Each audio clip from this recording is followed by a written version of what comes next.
Hello students, my name is Neha Prashar. I'm your sociology educator. As we have discussed yesterday कि हम एक strategy plan लेके आएंगे. Here it is. This is your complete 60 days plan. और ये अगर आप फॉलो करेंगे कंसिस्टेंसी के साथ में तो आपका एग्ज़ाम क्लियर हो सकता है। और सबसे पहले आप लोग एक नोटबुक लेके और एक पेन अपने हाथ में रखिएगा, क्योंकि जब भी आप कुछ भी पढ़ते हो तो मेन पॉइंट्स को नोट डाउन किया कीजिए। ये आपका एक रूटीन भी बन जाना चाहिए, एक हैबिट बना लो इस चीज़ की। ये क्लास को मैं शुरू करना चाहूँगी एक मोटिवेशन के साथ में। देखिए, ये एक थोड़ी सी 2 मंथ्स की हमारी जर्नी रहेगी। और मैंने कल भी आपसे कहा था कि एग्ज़ामिनेशन डेट, एग्ज़ामिनेशन फॉर्म का वेट मत कीजिए। एग्ज़ाम जब भी हो आपको उससे कोई फ़र्क नहीं पड़ना चाहिए। आपको इस चीज़ से फ़र्क पड़ना चाहिए अभी कि 2 महीने के अंदर अंदर आपका सिलेबस प्लस रिविज़न होके डन हो जाना चाहिए। कोई भी चीज़ नहीं रहनी चाहिए कि जो रहती हो कि ये वाली यूनिट रह जाती है आपकी, या फिर आपका रिवीजन रहता है, आपके मॉक टेस्ट लगाने को रहते हैं, आपके एमसीक्यू लगाने को रहते हैं, पीवाईक्यूज रहते हैं। तो वो चीज़ नहीं होनी चाहिए। आपको पता है कि आपके पास टाइम कम है थोड़ा सा, क्योंकि अगर बच्चा बिल्कुल ही बेसिक से स्क्रैच से शुरू कर रहा है तो 6 मंथ्स आपको चाहिए होते हैं। लेकिन अगर आप थोड़ा सा इस सब्जेक्ट की नॉलेज रखते हैं, आपने पढ़ा है इस सब्जेक्ट को, बहुत से बच्चे ऐसे होंगे कि जो बहुत बारी उन्होंने ये एग्ज़ाम दे दिया बट वो क्वालिफाई नहीं कर पाए, तो उनकी थोड़ी सी प्रिपरेशन ज़्यादा रहती है। और बहुत से बच्चे न्यू होंगे, तो मैं उन सारे बच्चों को कंबाइन करके एक ही चीज़ बोलूँगी कि आप सभी के पास, जो थोड़े एडवांस लेवल के भी हैं, मॉडरेट लेवल के भी हैं, बिल्कुल बेसिक लेवल के भी हैं, आप सभी के पास तो इक्वली 60 डेज़ का ही टाइम है। तो आपने एक प्लान के साथ में शुरू करना है। हम अपना टाइम वेस्ट नहीं कर सकते, और वो टाइम वेस्ट करने से आप कैसे बच सकते हैं वो मैं आपको डिटेल में बताऊंगी। लेकिन आपने पूरे फोकस होके इस क्लास को देखना है, सुनना है। और आपको पूरी क्लास जब आप देख लोगे उसके बाद अगर आपको कोई भी डाउट रहेंगे, प्लीज़ कमेंट्स में आप अपने डाउट्स लिख लीजिएगा। आपको कोई भी चीज़ चाहिए या कहीं पे आपको इम्प्रूवमेंट चाहिए या आपको कोई चीज़ अपने अकॉर्डिंगली चाहिए, किसी का कोई भी डाउट है कमेंट्स में प्लीज़ बता दीजिएगा। बट द थिंग इज़ आपका रेलेवेंट डाउट होना चाहिए। एक टीचर को ना पता चल जाता है कि बच्चा रेलेवेंट डाउट लेके आया है कि बहुत ही इरेलेवेंट है। तो जब आप इस क्लास को अच्छे से देखेंगे, ऐसे तो आपके सारे डाउट्स क्लियर हो जाएंगे, लेकिन फिर भी बहुत से बच्चे होते हैं जिनको कहीं ना कहीं थोड़ा सा और डाउट रह जाता है।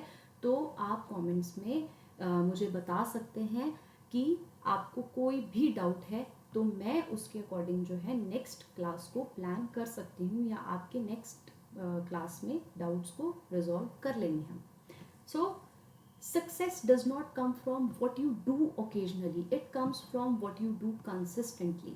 ये ये एक कोट को ना अपने दिमाग में बिल्कुल रख लीजिए। ये 2 महीना आपके दिमाग में चलता रहना चाहिए कि आप ओकेजनली पढ़ेंगे तो नहीं होगा, आप कंसिस्टेंसी के साथ में हर दिन पढ़ेंगे तो ऑफ कोर्स होगा।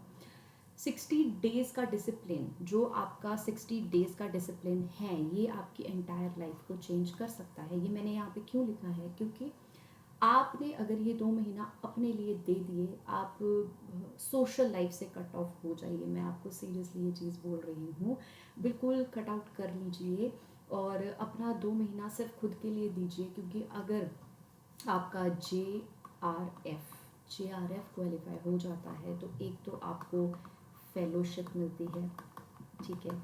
फेलोशिप मिलने के बाद आप फाइनेंशियली इंडिपेंडेंट हो जाते हैं, साथ में आप पीएचडी कर सकते हैं। और पीएचडी अपने आप में ही बहुत अच्छी एक लर्निंग प्रोसेस है, आप बहुत सारी चीज़ें इसमें सीखेंगे। और अगर आप असिस्टेंट प्रोफेसर बनना चाहते हैं तो आपको करनी चाहिए पीएचडी। तो उसके लिए बच्चे आपको जेआरएफ करना चाहिए, और जेआरएफ करने के लिए आपको अच्छे से प्रिपेयर करना है खुद को। और देखो, कोई भी परफेक्ट प्रेपरेशन नहीं होती है, सिर्फ आपका कंसिस्टेंट एक्शन होता है। और हर दिन का जो भी आपका एफर्ट होगा वही आपकी फाइनल सिलेक्शन करेगा, राइट। तो ये कोट है, इसको अपने दिमाग में फिट कीजिए। जब आप डेली इस कोट को याद करेंगे और अपनी वॉल पे ना इसको पेस्ट ही कर दीजिए। जब आप सो के उठते हो तो बस इसको देखिए, आपका माइंड एकदम से बिल्कुल एक्टिव हो जाएगा। क्योंकि जो बच्चा मोटिवेट रहता है ना, उसको मुझे नहीं लगता कि मॉर्निंग में उठने के लिए किसी अलार्म की भी ज़रूरत होती है। वो अपने आप उठता है मॉर्निंग में, उसको पता है कि मुझे रिविज़न करना है, मेरा सिलेबस यहाँ तक है और मेरे को आगे कितना मेरा सिलेबस रहता है, या मुझे क्लासेस देखनी है, या मुझे मटेरियल पढ़ना है। तो वो बच्चा अपने आप ही मोटिवेट रहता है। तो हमें, अगर आपके अंदर मोटिवेशन की अभी कमी भी है, तो इस कोट को डेली अपने आप को सुनाइए, आप अपने आप मोटिवेट हो जाएंगे, राइट। अभी बहुत से बच्चे ऐसे होंगे जिनको इस एग्ज़ाम का बिल्कुल भी नहीं पता, और बहुत से बच्चे इस प्रेपरेशन में, इस जर्नी में पिछले 1-2 साल से कंटिन्यू कर रहे होंगे। तो सारे बच्चों को कंबाइंडली मैं बहुत ही स्क्रैच से बताऊंगी कि क्या क्या इस एग्ज़ाम में होता है। तो देखिए, आपके पेपर 1 होता है और सेकंड पेपर 2 होता है। Paper 1 and paper 2 equally important होते हैं। आप अगर ज़्यादा फोकस पेपर 2 पे करेंगे तो आप कहीं ना कहीं मिस्टेक कर रहे हैं, और ज़्यादा फोकस अगर आप पेपर 1 पे भी कर रहे हैं तो आप मिस्टेक कर रहे हैं। तो यहाँ पर बैलेंस में दोनों पेपर को आपको टाइम देना है। और यहाँ पर पेपर 1 में टोटल 50 क्वेश्चंस होते हैं, और हर एक क्वेश्चन जो है 2 नंबर का होता है। तो टोटल आपके मार्क्स 100 बन जाते हैं। और यहाँ पर सोशियोलॉजी में टोटल 100 क्वेश्चंस होते हैं और 200 मार्क्स का ये एग्ज़ाम आपका रहता है। तो टोटल आपके 150 क्वेश्चंस हो गए। एग्ज़ाम ओवरव्यू की बात करें तो ये CBT मोड में आपका एग्ज़ाम होता है, that is computer based test. और टोटल टाइम ड्यूरेशन है 3 आवर्स, कोई नेगेटिव मार्किंग नहीं है। और जैसे कि मैंने आपको बता ही दिया है कि +2 marks for each correct answer. तो this is the exam pattern जो आपको पता होना चाहिए अगर आप इस एग्ज़ाम की तैयारी कर रहे हैं। अब बहुत इम्पॉर्टेंट चीज़ है, बहुत से बच्चों को यही नहीं पता होता कि कट ऑफ क्या चल रही है, हमने कैसे प्रिपेयर करना है खुद को। वो बस एक स्टैंडर्ड सिलेबस पढ़ के चले जाते हैं, कोई टारगेट नहीं करते हैं। तो यहाँ पर आपको पता होना चाहिए कि जो JRF के लिए कट ऑफ जारी है, मैं यहाँ पे बात करूँगी ऑल कैटेगरीज़ की, ठीक है। तो यहाँ पे unreserved category, OBS, EWS, SC, ST के लिए क्या कट ऑफ रही है आपका जून 2023 में, दिसंबर में 2023, 24 और 25, लास्ट 3 इयर्स की कट ऑफ है ये। और that is more than sufficient आपको पता लगाने के लिए कि देखिए ये एग्ज़ाम की जो कट ऑफ है वो बढ़ती ही जा रही है। तो जैसे कि आप देख रहे हैं जून 2023 में 216 गई है, 210, फिर 204। ये इतनी कम इसलिए गई थी क्योंकि आपका जो एग्ज़ाम था वो बहुत डिफ़िकल्ट था। अगर पेपर डिफ़िकल्ट आए तो कट ऑफ कम जाती है, अगर इजी आए तो कट ऑफ बहुत हाई चली जाती है। तो वो डिपेंड करता है। दिसंबर 2024 में 228, फिर 220, और लास्ट ने तो बिल्कुल ही क्या कहते हैं कि वो रिकॉर्ड ही ब्रेक कर दिया कि इतनी ज़्यादा हाई कट ऑफ आपकी 232 चली गई। और आप बाकी कैटेगरीज के लिए भी एनालिसिस कर सकते हैं कि JRF की कट ऑफ कितनी हाई जा रही है। ये सिर्फ और सिर्फ एनालिसिस था JRF के लिए। तो ट्रेंड अगर आप देखें तो ओवरऑल जो आपकी कट ऑफ है वो इंक्रीज होती जा रही है। हाईएस्ट, सबसे हाईएस्ट जो गई वो दिसंबर 2025 में गई। तो प्लीज़ ये देखिए, और आप ये भी एनालाइज कर सकते हैं कि अब आपको जो तैयारी है वो एक अलग लेवल की करनी पड़ेगी। जैसे एक UPSC का बच्चा पूरा दिन पढ़ाई करता है, पूरी रात अपनी पढ़ाई में लगा देता है, उसी तरह से आपने ये 2 महीना अपनी पढ़ाई में इन्वेस्ट कर देना है, तभी आप JRF टारगेट कर सकते हैं। क्योंकि कट ऑफ्स बहुत हाई जा रही है और आपको उस हिसाब से खुद को तैयार करना है और पढ़ाई करनी है अच्छे से। अब अगर आप असिस्टेंट प्रोफेसर, दैट इज़ कि नेट की अगर आप देखो कट ऑफ, तो नेट के लिए भी देखिए कट ऑफ ज़्यादा जा रही है। दिसंबर अटेम्प्ट में हाई कट ऑफ थी, हमें पता है, और कंपटीशन आपका बढ़ता ही जा रहा है। ये देखिए 196, फिर 184, 180, 204, 192, और जो JRF के लिए हम एक्सपेक्ट करते हैं वो सिर्फ नेट के लिए गई दिसंबर में 208। और बाकी कैटेगरीज के लिए भी आप एनालिसिस कीजिएगा, इस वीडियो को दोबारा से भी देखिएगा और देखिएगा कि ये कितने स्कोर आपके हाई जा रहे हैं, तो आपको उस हिसाब से इस एग्ज़ाम को टारगेट करना पड़ेगा। फाइनल एनालिसिस कट ऑफ के हिसाब से हमें पता है कि हाईएस्ट कंपटीशन बढ़ता जा रहा है, कंपटीशन हाई होता जा रहा है, जो गैप है कैटेगरीज के बीच में वो 10 से 20 मार्क्स का आता है, एंड कट ऑफ बहुत फ्लक्चुएट करती है, ये भी हमें पता है। और ओवरऑल जो है हमारा एनालिसिस ये रहा है कि बढ़ रही है कट ऑफ। तो अगर आप 180 टारगेट कर रहे हैं तो आप रिस्क में हैं, अगर आप 192 200 टारगेट कर रहे हैं तो आप बॉर्डर लाइन पे हैं, 200 प्लस अगर आप टारगेट कर रहे हैं तो आप थोड़ा सा सेफ जोन में आ जाते हो। लेकिन अगर आप 220 प्लस टारगेट कर रहे हो, so there is a very strong chance कि आप JRF क्लियर कर सकते हो। तो फाइनल मैसेज मेरा यही होगा कि अपना जो एम है वो कट ऑफ के लिए मत कीजिए, आपका एम इन कट ऑफ से भी ऊपर का होना चाहिए। मिनिमम टू मिनिमम आपको 210 या 220 प्लस टारगेट करके चलना है इस प्रेपरेशन में, तभी आप JRF कर सकते हो। नाउ अब आई होप अगर आप सीरियस स्टूडेंट्स हैं तो आपने अपने सिलेबस की कॉपी अपने पास रख ली होगी, प्रिंट आउट रखिएगा अपने टेबल पे, जहाँ पे भी आप पढ़ते हो आपके पास सिलेबस होना चाहिए। हिंदी के स्टूडेंट्स के लिए भी सिलेबस अवेलेबल है, तो मैंने यहाँ पर अभी तो इंग्लिश का ही सिलेबस रखा है। तो सिलेबस तो देखिए सेम ही होता है, थिंकर्स के नाम भी सेम ही होते हैं। तो जो हिंदी के स्टूडेंट्स हैं तो अगर उनको सिलेबस चाहिए तो मैं उनको प्रोवाइड कर दूंगी, लेकिन अभी मैंने यहाँ पे सिर्फ और सिर्फ इंग्लिश का ही सिलेबस मेंशन किया है, लेकिन हिंदी के स्टूडेंट्स भी समझ पाएंगे इजीली। हमारी unit 1 that is sociological theory, इसमें 4 सब टॉपिक्स आते हैं, जैसे कि आपके क्लासिकल थिंकर और फंक्शनलिज्म और structuralism, interpretive sociology, modernism and Indian thinkers. तो ये जो आपका यूनिट 1 है ना, ये काफ़ी स्कोरिंग है। अगर किसी बच्चे ने इस यूनिट को बहुत अच्छे से पढ़ लिया और इनके जो पर्सपेक्टिव्स हैं थिंकर्स को अच्छे से कर लिया, तो आप अगर देखिए, वैसे तो टोटल 10 यूनिट्स होती है, टोटल आपकी 10 यूनिट्स है, और 10 यूनिट्स में से हम ये नहीं कह सकते कि 5 मार्क्स आएंगे या फिर 10 मार्क्स आएंगे, लेकिन जो मार्क्स डिस्ट्रीब्यूशन है वो काफ़ी वेरी कर रहा है। अगर हम एनालिसिस करें प्रीवियस एग्ज़ाम्स की, तो देखिए जो यूनिट 1 है इसमें से लगभग 10 से 20 क्वेश्चंस पूछे जा रहे हैं, 10 से 20 क्वेश्चंस पूछे जा रहे हैं इसमें से। और अगर यूनिट 2 की हम बात करें, that is your research methodology, इसमें से तकरीबन आपके 8 से 10 क्वेश्चंस पूछे जा रहे हैं। तो ये दोनों इम्पॉर्टेंट यूनिट्स हैं आपकी, ठीक है।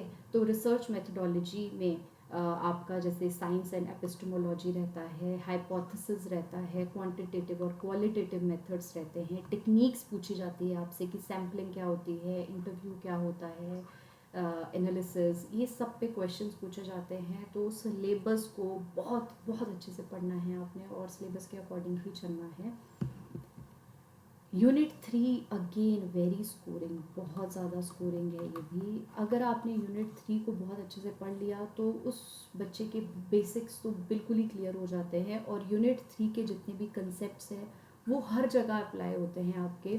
कि अगर आपको सोशल स्ट्रक्चर पता है क्या होता है, कल्चर के बारे में नॉलेज है, identity, marriage, family, religion, education, class क्या होती है, कास्ट क्या होती है, जेंडर, मोबिलिटी, ये सारे बेसिक कंसेप्ट्स हैं सोशोलॉजी के। तो इसमें से भी आप अगर देखें तो इसमें से भी 7 to 8 क्वेश्चंस आ जाते हैं। तो ये रफ सा एक एनालिसिस है जो चलता आ रहा है। जो भी हम एग्ज़ाम अगर हम देखें, उनका पैटर्न देखें तो उस हिसाब से तो ये बहुत मैं कह के चलूँगी कि इम्पॉर्टेंट यूनिट है आपकी प्रिपरेशन के लिए।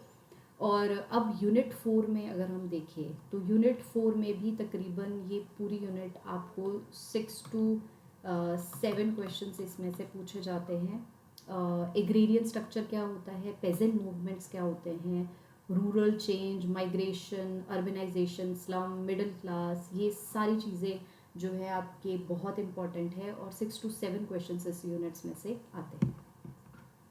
यूनिट 5 की अगर हम बात करें, state politics and development, state politics and development, तो इसमें भी कुछ एनजीओज के बारे में पूछा जाता है, डेमोक्रेसी, ब्यूरोक्रेसी, रिजर्वेशन, सिटीजनशिप। तो ब्रीफली आप, मैं चाहूँगी कि आप ऑफिशियल वेबसाइट से सिलेबस को डाउनलोड करके रखिए और सिलेबस अच्छे से देखिए कि क्या क्या टॉपिक्स हैं आपके। यहाँ पे सिर्फ मैंने आपके लिए सिलेबस मेरा लाने का यही मोटिव था कि आपको पता चले कि टोटल 10 यूनिट्स है और उसमें से कितने मार्क्स डिस्ट्रीब्यूट किए जाते हैं हर एक यूनिट में। तो उस हिसाब से मैं आपको ये चीज़ें करवा रही हूँ। तो यहाँ पर भी अगर आप देखो तो 5 टू 6 क्वेश्चंस इस यूनिट में से आते हैं। इकोनॉमी एंड सोसाइटी की अगर बात करें तो इसमें से भी आपके 6 टू 8 क्वेश्चंस देखे जाते हैं। और एनवायरनमेंट एंड सोसाइटी की बात करें तो इसमें से भी आप 5 टू 6 क्वेश्चंस एक्सपेक्ट कर सकते हैं, राइट। और यूनिट 8 की अगर आप बात करो तो इसमें से भी आप फैमिली मैरिज किनशिप में से आपको 7 टू 8 क्वेश्चंस आते हैं तकरीबन। और साइंस, टेक्नोलॉजी एंड सोसाइटी की बात करें तो यहाँ से भी आपको 4 टू 5 क्वेश्चंस देखने को मिलते हैं। 4 टू 5 क्वेश्चंस, 4 टू 5 क्वेश्चंस आपको देखने को मिलते हैं। और यूनिट 10 की अगर हम बात करें तो यूनिट 10 में से ये भी काफ़ी स्कोरिंग यूनिट है और यहाँ से आपको 7 टू 8 क्वेश्चंस देखने को मिलते हैं। तो ओवरऑल अगर हम एनालिसिस करें तो सबसे ज़्यादा जो क्वेश्चंस आते हैं वो यूनिट 1 में से आते हैं, फिर रिसर्च मेथडोलॉजी, फिर इक्वली सारी यूनिट्स इंपॉर्टेंट है। लेकिन मार्क्स डिस्ट्रीब्यूशन की अगर हम बात करें तो थोड़ा बहुत वेरी करता है और ये काफ़ी फ्लक्चुएट भी करता है। ये हमेशा एक जैसा नहीं रहता। तो लेकिन जो आपने सबसे ज़्यादा ध्यान देना है जिन यूनिट्स पे, वो यूनिट 1 है और यूनिट 3 है। यूनिट 1 और 3 जिस बच्चे ने बहुत अच्छे से कर ली तो उसके बेसिक्स सारे क्लियर हो जाते हैं। और ये मार्क्स डिस्ट्रीब्यूशन का मैंने आपको रफ सा आइडिया दे दिया कि इतने जो है मार्क्स आते हैं हर एक यूनिट में से, इतने क्वेश्चंस पूछे जा सकते हैं, राइट। अब जो बच्चे फ्री पढ़ रहे हैं या फिर सेल्फ स्टडी कर रहे हैं, जिन्होंने कोई कोर्सेज नहीं ज्वाइन किया है, तो उन बच्चों के लिए भी मैं सोच रही थी कि कैसे उनकी हेल्प की जाए। और ऐसे तो टाइम बहुत कम है, अगर आप कोई कोर्सेज को ज्वाइन करते हैं तो आपके लिए बहुत हेल्पफुल होगा। लेकिन फिर भी कुछ बच्चे क्या करते हैं कि वो सेल्फ स्टडी ही करना चाहते हैं। तो सेल्फ स्टडी के लिए आपको जो बुक्स देखनी है, मैंने बुक्स की इमेजेस भी आगे शेयर की है आपके साथ में, वो आप देख लीजिएगा। मैं नेक्स्ट स्लाइड में उसको डिस्कस करती हूँ। यहाँ पे मैंने बुक्स के नेम लिखे हैं जो पढ़नी ही पढ़नी है आपको बुक्स अगर आप सेल्फ स्टडी कर रहे हैं। That is George Ritzer, sociological theory. और बीके नागला की बुक आती है Indian sociology. CN Shankar Rao की बुक आती है बेसिक कंसेप्ट्स के लिए पढ़ी जाती है ये। तो ये 3 बुक्स तो है, आपने पढ़नी ही पढ़नी है, ये तो मस्ट है आपके। मतलब यहाँ से अगर ये इनमें से कोई भी अगर आप कंसेप्ट को छोड़ते हो या नहीं पढ़ते हो तो वो थोड़ा सा आपके लिए एक नेगेटिव पॉइंट है। तो ये इम्पॉर्टेंट बुक्स है उन स्टूडेंट्स के लिए जो सेल्फ स्टडी कर रहे हैं। अब ईजी और एग्ज़ाम ओरिएंटेड कंटेंट किस में है सबसे ज़्यादा, एक तो नितिन सांगवान की बुक है ऑरेंज बुक। और ई ज्ञान कोश मैंने कल भी आपको बताया था, इग्नू का जितना भी बीए और एमए का मटेरियल है वो आपको मिल जाएगा, वहाँ से भी आपके बहुत बेसिक्स क्लियर हो जाते हैं। और रूरल सोशोलॉजी जो एस एल दोषी की है वो भी आप पढ़ सकते हैं, इम्पॉर्टेंट बुक है। Indian social system very important book, that is Ram Ahuja की बुक है ये। तो ये सारे जो है स्टडी मटेरियल है जो फ्री स्टूडेंट्स जो सेल्फ स्टडी कर रहे हैं उनके लिए हैं। आप इन मटेरियल्स को रेफ़र कर सकते हैं। ये यहाँ पे मैंने पिक्चर्स भी आपको दे रखी है सो दैट कि आप कंफ्यूज ना हो कि कौन सी बुक कैसी दिखती है या कौन सी बुक लेनी चाहिए। आप नाम सर्च करते हो तो वैसी बुक्स बहुत सारी आती है वहाँ पे, तो आप कंफ्यूज ना हो। तो मैंने यहाँ पे पिक्चर्स भी लगा दी है कि क्लासिकल सोशोलॉजिकल थेरी जो जॉर्ज रिजल की है वो आपने ये लेनी है। इंडियन सोशोलॉजिकल थॉट, जितने भी इंडियन थिंकर्स हैं अगर आपको उनको कवर करना है तो you can refer to this book B K Nagla. और रिसर्च मेथड्स जो आपका सेकंड यूनिट है उसके लिए आपको ये हेल्प करेगा ये वाली बुक। नेक्स्ट है सोशोलॉजी द की कंसेप्ट, ये जॉन स्कॉट की है, ये भी काफ़ी अच्छी बुक है, इसको भी आप रेफ़र कर सकते हैं। और जेम्स हंसलिन की है core concept sociology down to earth approach, ये भी काफ़ी अच्छी बुक है, इसको भी आप रेफ़र कर सकते हैं। इसमें आपको काफ़ी मटेरियल्स मिल जाएगा। हेरलम्बस की बुक है, ये फिर 8th एडिशन है, इसको भी आप फॉलो कर सकते हैं, काफ़ी अच्छी बुक है। Indian social system Ram Ahuja की जो बुक है ये भी काफ़ी अच्छी है। Essential sociology, this one is also good. तो जितनी भी मैंने बुक्स यहाँ पे लगा रखी है आपके लिए, ये सारी ही बहुत अच्छी है और बहुत इम्पॉर्टेंट है। और यहाँ पर the structure of sociological theory Turner की है, ये भी इम्पॉर्टेंट है। और sociological theory in the classical era, this is also very important. तो ये बुक्स आप ले लीजिए, जितने भी बच्चे हैं जो सेल्फ स्टडी कर रहे हैं और वो देखते हैं कि हम मटेरियल कौन सा ले, वो पूरा टाइम ही इसमें लगा देते हैं कि हम सर्च करते हैं मटेरियल्स को। प्लीज़ आपको कोई भी कहीं पे एक्स्ट्रा सर्च करने की ज़रूरत नहीं है। जो भी मैं आपको बता रही हूँ मैंने वो 100% सर्च किया है। इससे बाहर आपको फ्री का जो मटेरियल है वो भी देखने की ज़रूरत नहीं है। ये सारी बुक्स अगर आप रेफ़र करते हो ये क्रक्स है, इससे बाहर कोई भी इम्पोर्टेंट बुक नहीं है। अगर आप और ज़्यादा अपना टाइम वेस्ट करना चाहते हैं you can go for it, but please आप जितनी भी बुक्स मैंने यहाँ पे डिस्कस की है that is more than sufficient. ये मटेरियल आप रेफ़र कीजिए, ये बहुत ज़्यादा सफिशेंट है आपकी प्रिपरेशन के लिए। अब आते हैं जो क्लास हमने देखो ये थोड़ा सा सेशन एक्सटेंड रहेगा क्योंकि मैं चाहती हूँ कि आपका टाइम वेस्ट ना हो और एक ही क्लास में हम बहुत सारी चीज़ों को डिस्कस कर ले।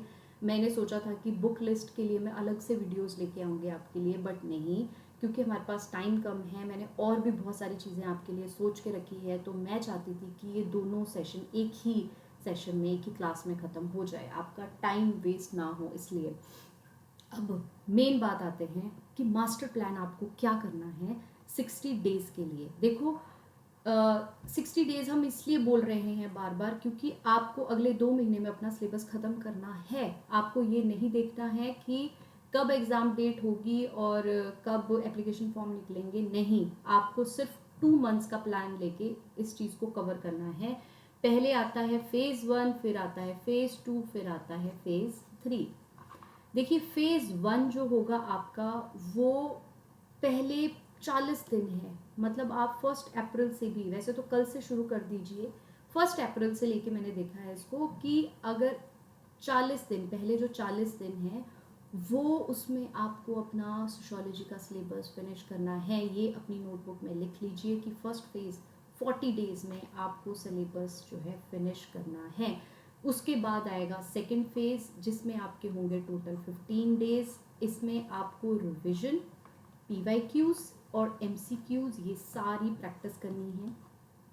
फिर आएगा आपके पास फेज़ 3, लास्ट के जो 5 डेज़ रहेंगे उसमें आपको मॉक टेस्ट लगाने हैं और फाइनल आपकी प्रिपरेशन एक बारी के लिए हो जाएगी। फिर उसके बाद हम देखेंगे कि अगर ये थोड़ा सा एग्ज़ाम कब होगा एग्जैक्टली उसके अकॉर्डिंग हम मैराथन्स कर सकते हैं बहुत सारी, और रिवीजन वीडियोस कर सकते हैं, यूनिट वाइज बहुत सारे मैराथन्स कर सकते हैं सो दैट कि आपका रिवीजन हो जाए। देखिए एक मूल मंत्र किसी भी एग्ज़ाम को क्लियर करने का सिर्फ revision, PYQs, MCQ, mock test, ये सारी चीज़ें होती है। एक बारी सिलेबस को अगर आपने इन डेप्थ में पढ़ लिया और उसके बाद जो बच्चा जितनी प्रैक्टिस करता है उतना ही अच्छा वो स्कोर कर सकता है। तो टोटली हमने 60 डेज़ इसलिए लेके जाना है, राइट। अब ये भी कट टू कट है कि पहले 5 दिन में आपने क्या क्या करना है। पहले 5 दिन आपने अपनी यूनिट 1 को देने हैं। फर्स्ट 5 डेज, टोटल आपके 5 डेज मैं देख रही हूँ, तो यहाँ पर फर्स्ट 5 डेज में डे 1 में क्या करना है, डे 2, डे 3, डे 4, डे 5, ऐसे आपका प्लान होना चाहिए। ये इसको स्ट्रैटेजी बोलते हैं, राइट। अब इसमें डे 1 में आपने क्या करना है वो मैंने लिख लिया है। सिलेबस को साथ में रखिए, आपको चीज़ें समझ में आ जाएगी मैंने ये क्या क्या लिखा है इसमें। डे 2 में आपने क्या करना है, डे 3 में आपने क्या करना है, डे 4 में एंड डे 5 में। इस तरह से आपकी जो यूनिट 1 है वो 5 दिन में इसको आपको फिनिश करना है। यूनिट 2, इसके लिए मैंने आपके लिए 4 डेज रखे हैं और इसमें भी डे वाइज मैंने टॉपिक्स लिख रखे हैं, तो इसको टॉपिक वाइज जो है प्लान कीजिए। डे 3, इसमें भी आपको 4 डेज का मैंने प्लान किया है, सॉरी फॉर यूनिट 3 के लिए। अब यूनिट 3 में डे 10 में आपने कौन से टॉपिक करने हैं, 11, 12, 13, ये टॉपिक्स भी मैंने आपको लिख रखे हैं। यूनिट 4, टोटल 4 डेज मैंने इसके लिए भी रखे हैं, 14, 15, 16, 17, तो ये आपकी यूनिट 4 भी यहाँ पे फिनिश हो जानी चाहिए। और यूनिट 5, दैट इज़ यूनिट 5 में टोटल आपके 4 डेज मैंने रखे हैं और इसमें डे 18, 19, 20 और 21 में आपको क्या क्या चीज़ें करनी है वो भी आप यहाँ पे देख लीजिए, राइट। अब यूनिट 6 में ये भी डे वाइज है और आपके टॉपिक भी मेंशन हैं। अब कंफ्यूज मत होइएगा कि मैम आप एक एक टॉपिक को बताइए, कोई भी टॉपिक को इतना बताने की ज़रूरत नहीं है। साफ साफ आपको मैंने लिख रखा है कि डे 22 में आप अपना सिलेबस उठाइएगा और यूनिट 6 में देखिए economy and society, first 3 topics ये भी पता चल जाएंगे आपको, क्योंकि जो सिलेबस है उसके सब टॉपिक्स बहुत सारे हैं। तो जब आप इस सिलेबस को देखिएगा तो उसमें सब टॉपिक्स भी देखिएगा, आपको सब मिल जाएगा। फिर लास्ट के मैंने डे 23 में कवर 3 टॉपिक क्यों लिख रखा है वो भी आप टोटल टॉपिक काउंट कीजिएगा और टॉपिक वाइज मैंने इसमें लिख रखा है, तो आपको समझ में आ जाएंगी ये चीज़ें इजीली, ठीक है। कट डाउन करके हमने टॉपिक वाइज जो है डेज को मैंने यहाँ पे डिस्ट्रीब्यूट कर रखा है। अब डे 26, 27, 28, यहाँ पर क्या करना है आपको ये भी मैंने लिख रखा है कि पहले दिन जो है यूनिट 7 के 4 टॉपिक्स कवर करने हैं, 4 टॉपिक्स, फिर आपके नेक्स्ट 4 टॉपिक्स, फिर आपके लास्ट 4 टॉपिक्स। वैसे ही आपका यूनिट 8 का रहेगा। देखिए डेज भी मेंशन है, टॉपिक भी मेंशन है, डे वाइज डेट्स भी मेंशन है। तो जब आपको सब कुछ मेंशन करके दे दिया है तो बस आपने इसके बाद इसको अपनी नोटबुक में प्लान के रूप में बनाना है और हर चीज़ को नोट डाउन करना है और टॉपिक अपने सिलेबस से रेफ़र करके इसमें देखने हैं कि कौन से टॉपिक मैंने कहाँ पे डिस्ट्रीब्यूट किए हैं। जैसे डे 29, जैसे एग्जाम्पल यहाँ पे लिखा है family, marriage and kinship, first 3 topic. जब आप सिलेबस देखिएगा तो फर्स्ट 3 टॉपिक ये होंगे, फिर उसके नेक्स्ट 3 टॉपिक, उससे नेक्स्ट 3 टॉपिक और लास्ट के 3 टॉपिक, और डे वाइज डिस्ट्रीब्यूशन है। यूनिट 9 में देखिए आपका साइंस, टेक्नोलॉजी एंड सोसाइटी, इसमें भी डे वाइज डिस्ट्रीब्यूशन है। वैसे ही आपका यूनिट 10 में डे वाइज डिस्ट्रीब्यूशन हमने कर रखा है। इस तरह से पहले 40 दिन में तो आपका होगा सिलेबस खत्म, पहले 40 दिन यहाँ पे कंप्लीट हो गए।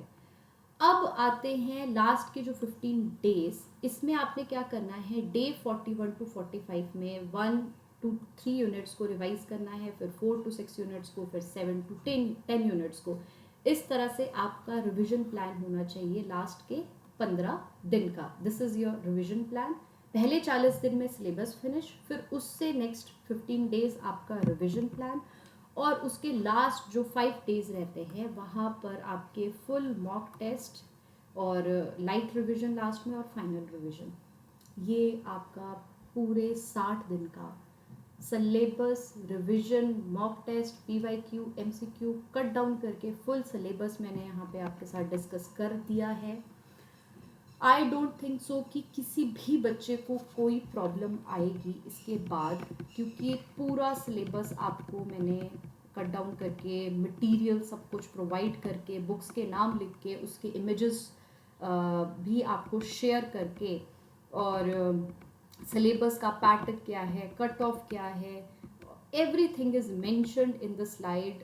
तो अभी आपको जो चीज़ करनी है बस वो यही करनी है कि इन चीज़ों को नोट डाउन कीजिए। फिर भी बच्चे आपके कोई डाउट्स रहते हैं तो प्लीज़ कमेंट्स में मुझे बताइएगा। आपको किसी भी तरह का कोई भी डाउट हो मुझे एक बारी बताइए, नेक्स्ट क्लास में वही चीज़ आपके लिए उसमें आपका डाउट जो है क्लियर हो जाएगा। This is all for the class. Thank you so much. Bye bye.